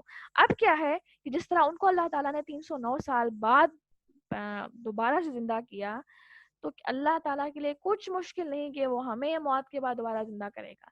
اب کیا ہوا کہ جب یہ بندہ جو ہے واپس گیا اپنی قوم کی طرف, تو جب قوم کے سامنے انہوں نے سکہ رکھا تو اس نے کہا کہ جو سکہ بہت پرانا ہے, تو بڑا اینشینٹ ہے, انہوں نے تو پہچانا ہی نہیں. پھر ایک سے ایک پتا چلا کہ تو وہ لوگ ہیں کہ جنہوں نے بادشاہ سے بچ کر اپنے آپ کو غار میں بچایا, اور یہ مشہور ہو گئے تھے نیک لوگوں میں سے.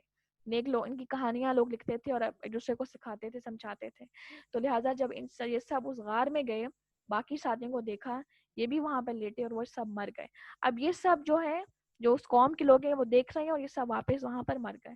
اب وہاں پر اختلاف ہو رہا ہے کہ ان کی قبر کے ساتھ کیا کیا جائے, کس طرح ہم اس کو ایک آنر بخشیں کہ اتنے ہمارے نیک لوگ تھے جنہوں نے اپنے ایمان کی حفاظت کی. اب وہاں پر اختلاف ہو رہا ہے جس کو اللہ تعالیٰ نے یہاں پر پورٹری کیا ہے. قیامت. اچھا اب آیت دیکھ لیں. ہم نے اسی طرح لوگوں کو اس حال سے آگاہ کر دیا کہ وہ جان لیں کہ اللہ تعالیٰ کا وعدہ بالکل سچا ہے اور قیامت میں کوئی شک و شبہ نہیں. جبکہ وہ اپنے امر میں آپس میں اختلاف کر رہے تھے, کہنے لگے کہ ان کے غار میں ایک عمارت بنا لو, ان کا رب ہی ان کے حال کا زیادہ عالم ہے. جن لوگوں نے ان کے بارے میں غلبہ پایا وہ کہنے لگے کہ ہم تو ان کے آس پاس مسجد بنائیں گے. یعنی کہ جو لوگ اس اختلاف میں جیتے یہ وہ لوگ تھے جنہوں نے کہا کہ نہیں ہم تو مسجد بنائیں گے, کیونکہ مسجد کے ذریعے ان کو آنر دیا جا سکتا ہے. ہم مسجد کے ذریعے مسجد جب ان کی قبر پر بنائیں گے تو ہم اس طرح سے زیادہ ان کو ریگارڈ کر سکتے ہیں اور ہماری نسلیں بھی ہمیشہ ان کو یاد رکھیں گی. اب جب یہ آیات لوگ پڑھتے ہیں تو وہ یہ کہتے ہیں کیونکہ قرآن میں لکھا ہوا ہے کہ قبر ان کی نوجوانوں کی قبر پر مسجد بنائے گی, لہٰذا یہ جائز ہے. لیکن نبی صلی اللہ علیہ وسلم کی شریعت میں قبر پر مسجد بنانا یہ قطعاً حرام ہے اور یہ شرک ہے. یہ شرک ہے, یہ شرک ہے. اور اس کے بارے میں حدیث میں نبی صلی اللہ علیہ وسلم نے سخت ممانعت کی ہے. سب سے پہلی حدیث میں آپ کے سامنے رکھ رہی ہوں 1022. حضرت جابر رضی اللہ عنہ سے روایت ہے کہ رسول اللہ, یہ مسلم کی حدیث ہے 1022, حضرت جابر رضی اللہ عنہ سے روایت ہے کہ رسول اللہ صلی اللہ علیہ وسلم نے فرمایا کہ قبر کو پختہ کیا جائے. نبی اسلام نے منع فرمایا کہ قبر کو پختہ کیا جائے, اس پر بیٹھا جائے اور اس پر کوئی عمارت بنائی جائے. قبر کو پختہ اس لیے کرنے سے منع کیا گیا کیونکہ یہ صرف اور صرف فضول خرچی ہے, اس کا کوئی فائدہ مردے کو نہیں ہوتا. قبر کے پختہ کرنے سے مردے کو کوئی فائدہ نہیں ہوتا. پھر اس کے بعد نبی صلی اللہ علیہ وسلم نے منع کیا اس پر بیٹھا جائے, کیونکہ اس کا بیٹھنا, اس پر قبر پر بیٹھنا یہ انسان کی تکریم کے خلاف ہے, انسان کی عزت کے خلاف ہے. اس چیز سے بھی منع کیا گیا. پھر اس پر کوئی عمارت بنائی جائے, اس سے کیا ہوتا ہے کہ قبروں پر جب گنبد بنا دیے جاتے ہیں, کبے بنا دیے جاتے ہیں, تو اس سے ایک تعظیم کا ایلیمنٹ آنے لگتا ہے اور وہ شرک میں بدلنے لگتا ہے. تو نبی صلی اللہ علیہ وسلم نے ہر وہ راستہ, جس طرح زنا کے دروازوں کو بند کیا گیا اسی طرح شرک کے دروازوں کو بھی بند کر دیا گیا, یہ داخل بھی نہ ہوا جائے. پھر اسی طرح متفق علیہ مسلم اور بخاری کی روایت میں آتا ہے 1023 حدیث میں آپ کے سامنے رکھ رہی ہوں.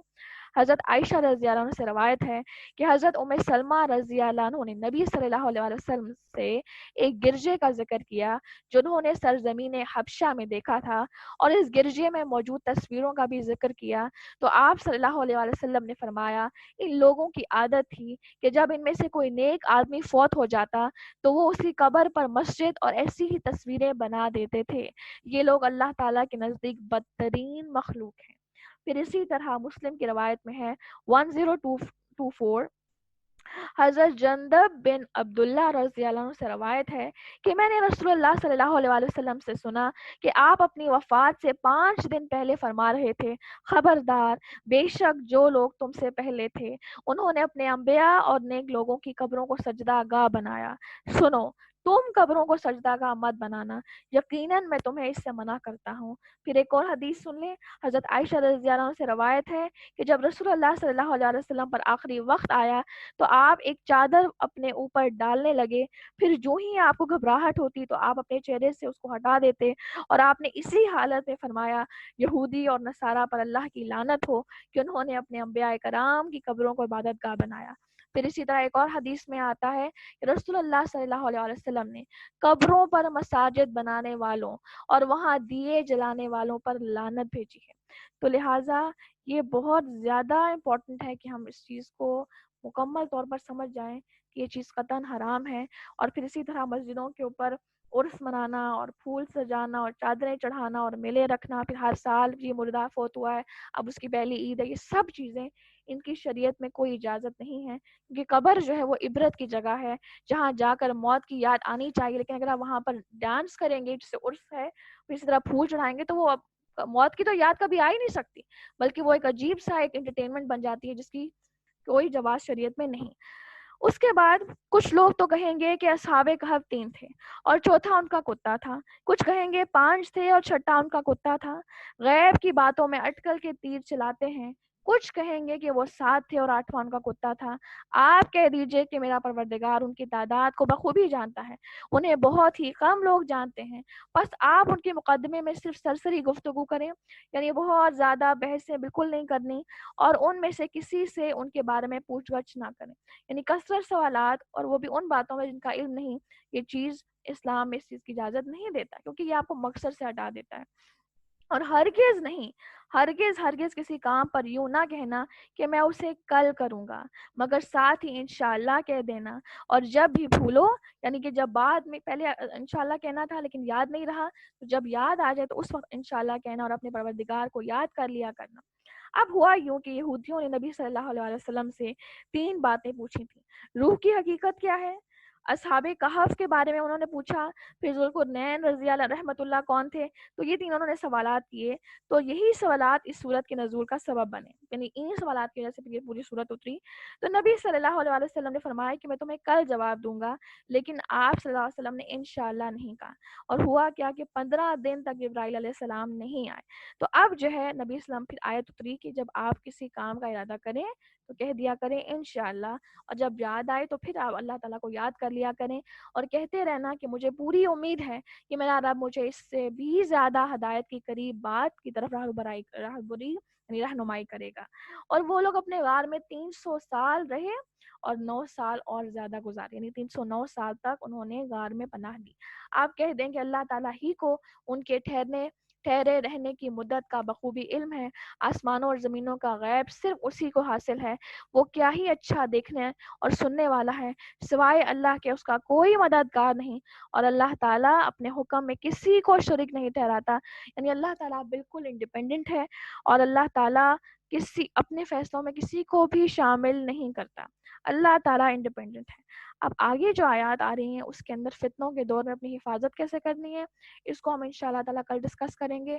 کیا وہ طریقے ہیں جن کو اڈاپٹ کر کے ہم فتنوں کے دور میں اپنی حفاظت کر سکتے ہیں. جس طرح ان نوجوانوں نے اپنی حفاظت کی, ہم اس طرح اپنے اس دور میں, کیونکہ ہم بھی فتنوں کے دور میں ایگزسٹ کر رہے ہیں, اور ہمارا بھی جو وہ دور ہے جو قیامت کے قریب کا دور ہے, تو ہم کس طرح اپنی حفاظت کریں گے انشاءاللہ, یہ ہم کل انشاءاللہ سیکھیں گے.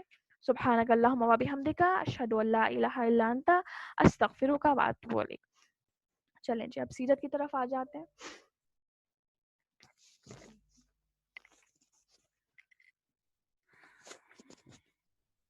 بسم اللہ الرحمن الرحیم. السلام علیکم. اچھا جی, سیرت میں جیسا کہ ہم جو ہے وہ پڑھ رہے تھے کہ نبی صلی اللہ علیہ وآلہ وسلم کو جب آپ صلی اللہ علیہ وسلم, کل ہم نے ان کی ایک مشکل اور تکلیف کے بارے میں پڑھا تھا کہ مکہ میں جب آپ صلی اللہ علیہ وآلہ وسلم نے تبلیغ کا آغاز کیا تو آپ صلی اللہ علیہ وآلہ وسلم کو بہت سی آزمائشیں دیکھنا پڑیں, بہت سی تکلیف برداشت کرنا پڑی. تو جو ہے مکہ میں آپ صلی اللہ علیہ وآلہ وسلم پر بہت مصیبتوں کے پہاڑ ٹوٹے. اگر ان کو جو ہے نا دیکھا جائے تو ایک تو آپ کو شیب ابی طالب کا 3 سال تک محصور رہنا, جس کو کل ہم نے بہت تفصیل سے پڑھا ہے. آج ہم پڑھنے جا رہے ہیں فتح مکہ کے بارے میں, لیکن اس سے پہلے اگر ہم مکہ میں آنے والی مشکلات کا سرسری سا جائزہ لیں تو دیکھیں, نبی ہم پڑھتے بھی رہتے ہیں سیرت کی کتابوں میں کہ نبی صلی اللہ علیہ وآلہ وسلم پر جو ہے جب آپ نے تبلیغ سٹارٹ کی تو زندگی تنگ کر دی گئی تھی. آپ صلی اللہ علیہ وآلہ وسلم کو طرح طرح سے اذیتیں دی گئیں. آپ صلی اللہ علیہ وآلہ وسلم پر کوڑا پھینکا گیا. آپ صلی اللہ علیہ وآلہ وسلم پر ایک دفعہ آپ نماز پڑھ رہے تھے تو آپ صلی اللہ علیہ وآلہ وسلم پر اونٹ کی اوجڑی جو ہے وہ لا کر آپ کے کندھے پر رکھ دی گئی, اور حضرت فاطمہ وہ دوڑتی نہیں آئیں اور انہوں نے آپ کے کندھے پر سے اتاری, آپ سجدے میں تھے. اسی طریقے سے جو صحابہ جو ہے نا اسلام قبول کر رہے تھے, مسلمان ہو رہے تھے, ان کو نبی صلی اللہ علیہ وآلہ وسلم کو تکلیف پہنچانے کے لیے آپ صلی اللہ علیہ وآلہ وسلم کے سامنے جو ہے وہ تکلیف دی جاتی تھیں. حضرت بلال رضی اللہ تعالیٰ عنہ کو تپتی ریت پر لٹایا جاتا تھا.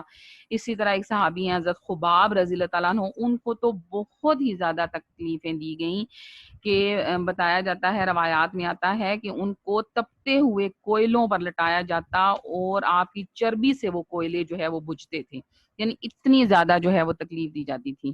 اس کے علاوہ دیکھیں کہ جب آپ صلی اللہ علیہ وسلم نے اعلانیہ تبلیغ کا آغاز سٹارٹ کیا ہے تو ابو لہب نے کے بیٹوں سے، جو نبی صلی اللہ علیہ وسلم کی دونوں بیٹیاں بیاہی ہوئی تھیں، کھڑے کھڑے اس نے دونوں کو اگٹھی جو ہے وہ طلاق دلوا دی تھی۔ تو یہ کتنا مشکل جو ہے وہ تھا۔ اسی طرح ایک صحابیہ تھی حضرت سمیہ رضی اللہ تعالیٰ عنہ، ان کو پبلکلی سب لوگوں کے سامنے شرمگاہ پر برچھی مار کر جو ہے وہ شہید کیا گیا۔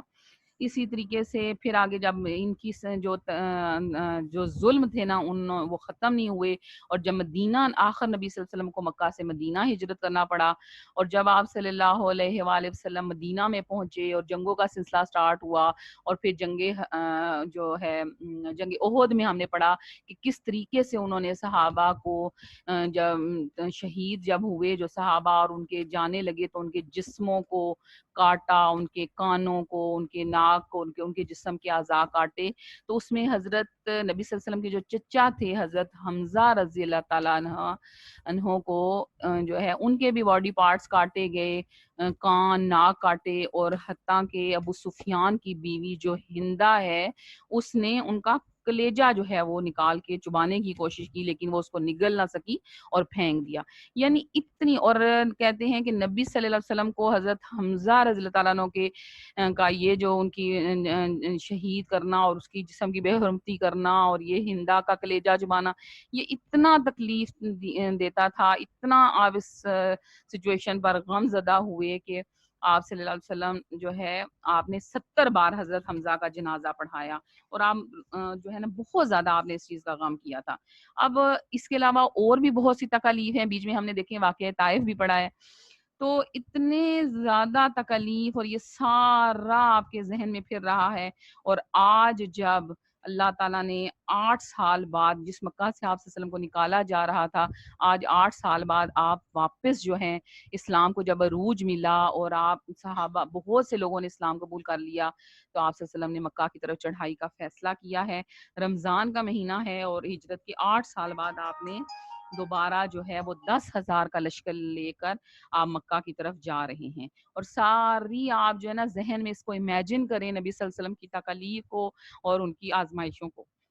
پھر اس کے بعد یہ ہے کہ جب آپ صلی اللہ علیہ وسلم مکہ سے نکلتے ہیں، مدینہ سے نکلتے ہیں اور مکہ کی طرف جا رہے ہیں، تو روایات میں آتا ہے کہ حضرت جابر رضی اللہ تعالیٰ عنہ جو ہے وہ ایک انصاری صحابی ہیں، اور وہ کہتے ہیں کہ میں نبی صلی اللہ علیہ وسلم کے بالکل مدینہ سے مکہ تک میں پورے راستے نبی صلی اللہ علیہ وسلم کے ساتھ ساتھ رہا ہوں بالکل۔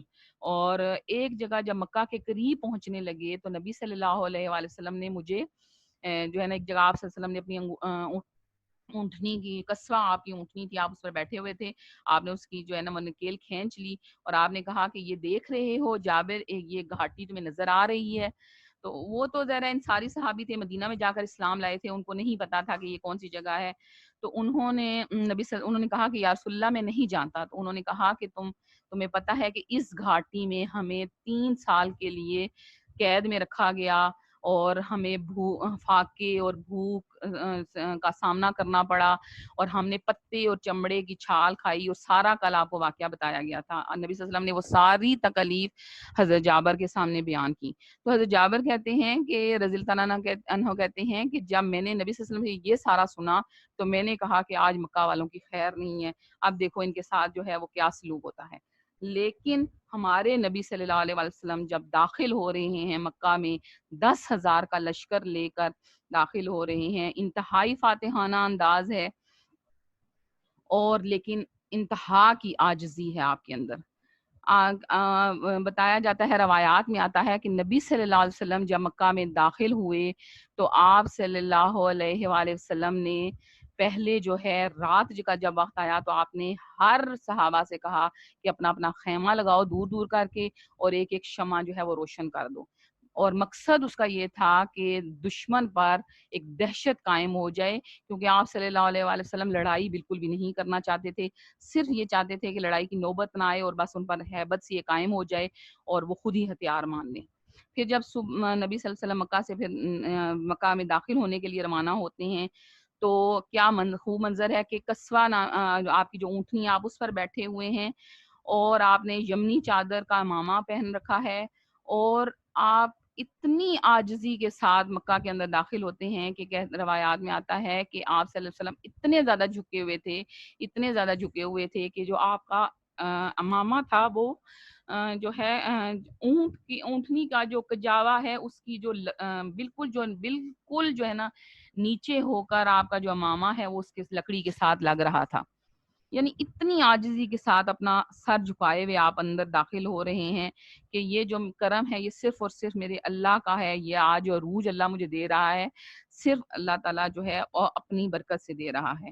اور جب وہ داخل ہوئے تو اللہ اکبر کے نعروں کے ساتھ داخل ہو رہے ہیں، اور صحابہ 10,000 کا لشکر اللہ اکبر کا نعرہ لگا رہا ہے. اور کہتی ہیں کہ اتنی کفار پر دہشت طاری ہو گئی کہ انہوں نے کوئی آگے سے جوابی کارروائی نہیں کی، وہ ڈر گئے، بلکہ وہ جو ہے بہت زیادہ پریشان ہو گئے. اور پھر آپ صلی اللہ علیہ وآلہ وسلم بیت اللہ میں گئے، اور وہاں پر 360 بت جو پڑے ہوئے تھے آپ نے ان کو گرا دیا، اور ہر بت کو آپ گراتے جاتے اور کہتے حق آ گیا، باطل چلا گیا.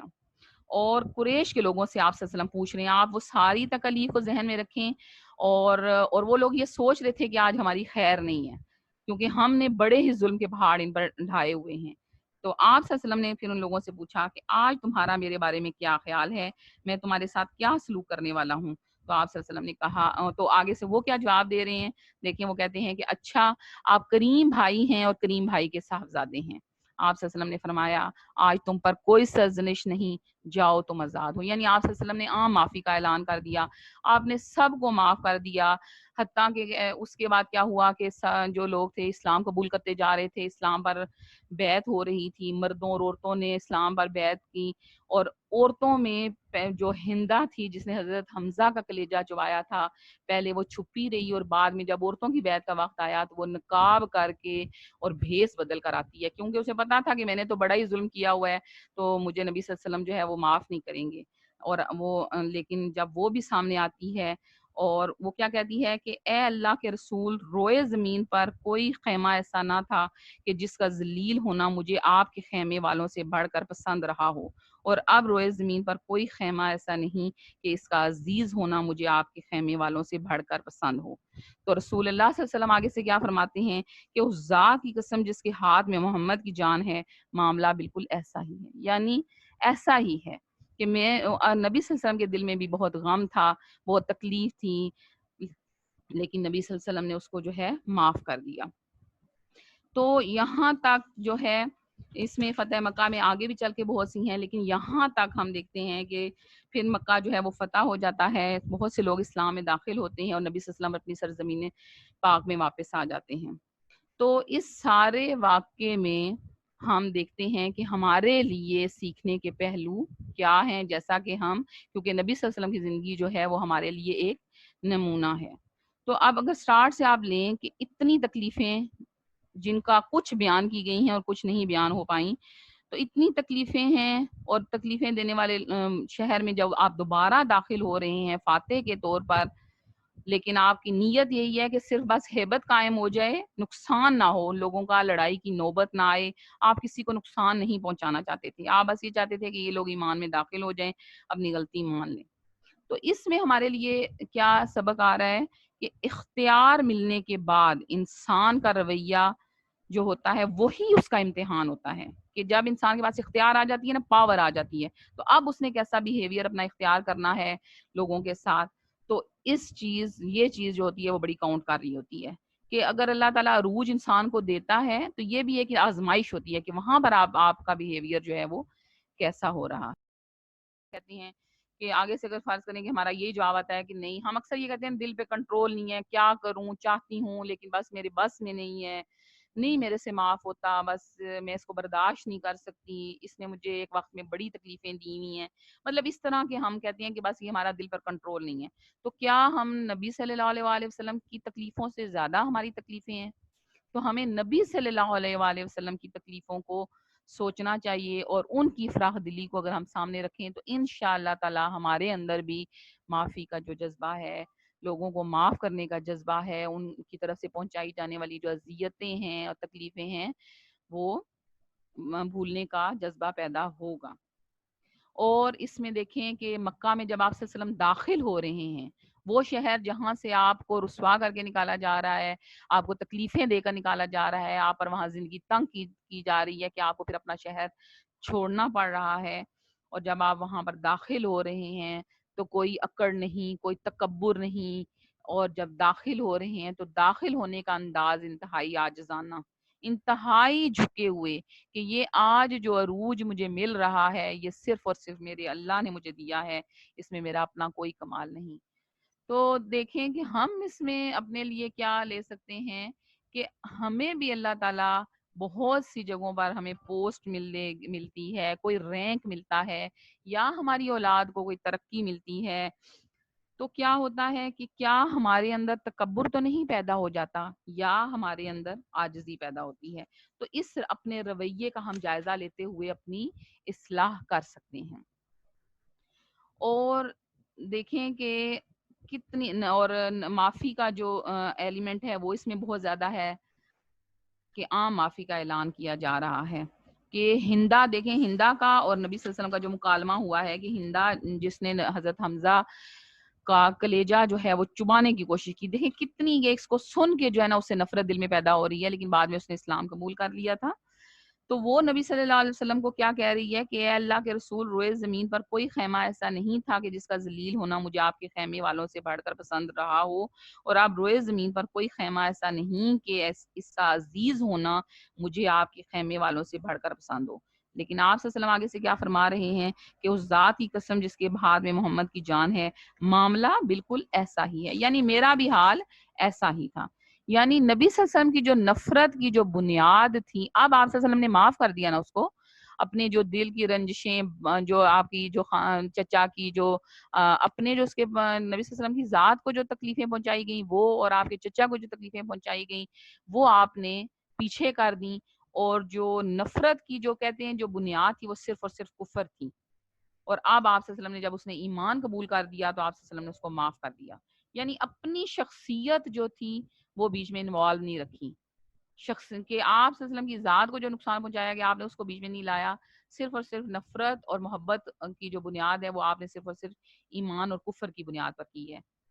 تو اس میں ہمارے لیے کیا لیسن ہے کہ ہم تو دیکھیں اس وقت صرف ہمارا کافروں کے ساتھ تو کوئی وابستہ نہیں ہے، ہم سب جو ہیں وہ مسلمان ہیں، نفرت کی آپشن ہمارے پاس ختم ہو رہی ہے، تو لہٰذا اب اگر کوئی شخص کسی سے نفرت کرتا ہے تو اس کے پیچھے اس کی اپنی شخصیت اور نفس حائل ہو رہا ہے۔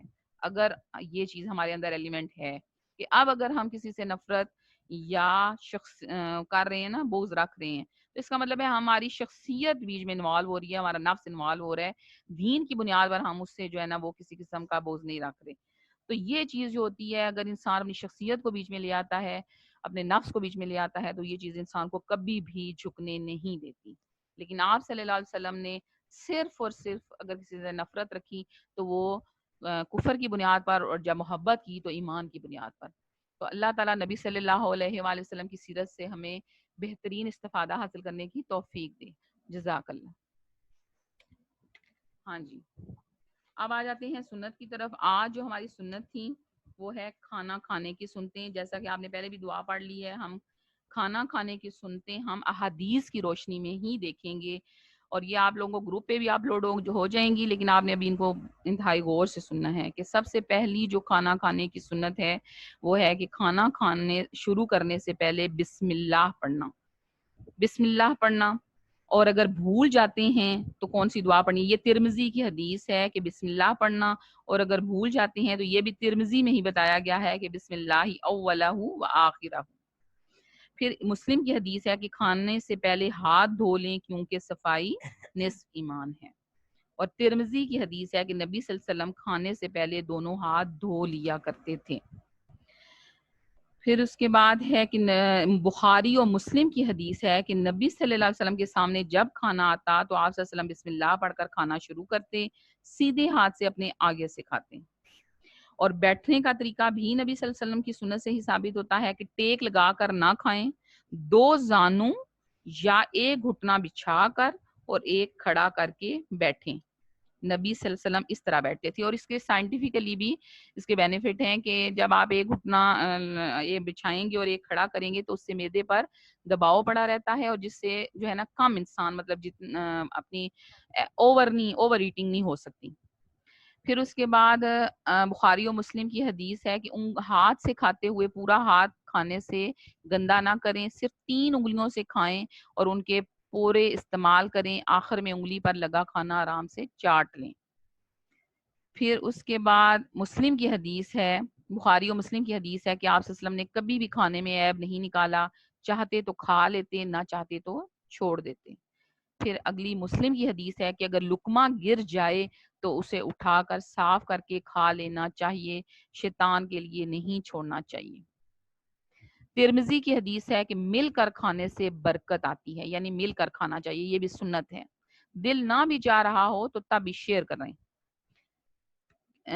کیونکہ پھر ایک اور مسلم کی حدیث ہے کہ کھانے پینے کی چیزوں میں پھونک نہ ماریں. اور پھر بخاری و مسلم کی حدیث ہے کہ برتن اچھی طرح صاف کریں. آپ صلی اللہ علیہ وسلم 3 انگلیوں سے کھانا کھاتے, انگلیاں صاف کرنے سے پہلے برتن کو اچھی طرح صاف کرتے, پھر انگلیوں کو چاٹ لیتے. اور یہ ابن ماجہ کی حدیث ہے, اور اس کو ہم نے اپنے بچوں میں اور خود بھی پریکٹس میں لانا ہے کہ اس گھر میں بھلائی ہوگی جہاں کھانا کھانے کے بعد ہاتھ دھو کر کلی کرنے کی عادت ہو. یعنی اس گھر سے کبھی بھی خیر جو ہے وہ جاتی نہیں ہے جہاں پر کھانا کھانے کے بعد ہاتھ دھو کر, پہلے تو ہاتھ دھونے ہی ہیں اور کھانا کھانے کے بعد بھی ہاتھ دھونے اور کلی کرنی ہے. پھر ابن ماجہ کی حدیث ہے کہ تھوڑی بھوک باقی ہو تو کھانا بند کر دیں. پھر اس کے بعد بخاری کی حدیث ہے کہ دوپہر کے کھانے کے بعد کیلولا اور رات کے کھانے کے بعد چہل قدمی کریں. اور اس کے بعد اگلی ہے جی کہ زور سے سب کے سامنے ڈکار نہ لیں. یہ بھی ترمذی کی حدیث میں آتا ہے کہ نبی صلی اللہ علیہ وسلم نے ایک شخص کے ڈکار کی آواز سنی تو فرمایا اپنی ڈکار کم کرو, کیونکہ قیامت کے دن سب سے زیادہ بھوکا وہ ہوگا جو دنیا میں سب سے زیادہ پیٹ بھرتا ہے. اور کھانا جب ختم ہو جائے تو وہ دعا جو آج پہلے سیشن میں ڈسکس کی گئی ہے, اور یہ بڑی ہی پیاری دعا ہے, اور اس کو آپ نے اسی طرح اپنے دسترخوان جہاں پر بچتا ہے وہاں لگانی ہے, کیونکہ اس کی فضیلت بہت زیادہ ہے کہ اس سے سارے پچھلے گناہ معاف ہو جاتے ہیں. اس کو ریئلائز کرتے ہوئے اس کے ترجمے کو سمجھ کے پڑھیں تو اللہ تعالیٰ ہمیں شکر کا جو ہے وہ جذبہ ہمارے اندر پیدا ہوگا, اور انشاءاللہ تعالیٰ اس کی فضیلت کے مطابق گناہوں کی بخشش کا ذریعہ بنے گی کہ الحمدللہ الذی اطعمنی ھذا ورزقنی من غیر حول منی ولا قوہ. ہر قسم کی تعریف اللہ ہی کے لیے ہے جس نے یہ کھانا مجھے کھلایا اور مجھے یہ کھانا عطا کیا بغیر میری کسی قوت کے. دیکھیں اس کے معنی کو سمجھے تو بڑے ہی پیارے معنی ہیں. اور یہ بھی ہے کہ کھانا کھلانے والے کے لیے بھی دعا کریں. یعنی کسی آپ دعوت میں گئے ہیں, کسی کے گھر آپ نے کھانا کھایا ہے تو عربی کی دعا بھی یاد کر لیں, اور اگر عربی کی دعا نہیں آتی تو کم از کم ترجمہ اپنے ذہن میں رکھ لیں, اور یہ اپلوڈ ہو جائے گی تو آپ نے ضرور اس کو یاد کرنا ہے. اللہم اطعم من اطعمنی واسقی من سقانی, کہ اے اللہ اسے کھلا جس نے مجھے کھلایا اور اسے پلا جس نے مجھے پلایا. اللہ تعالی ہمیں بہترین سنتوں پر عمل کرنے کی توفیق دے. جزاک اللہ. سبحانک اللہم و بحمدک اشہد ان لا الہ الا انت استغفرک و اتوب الیک.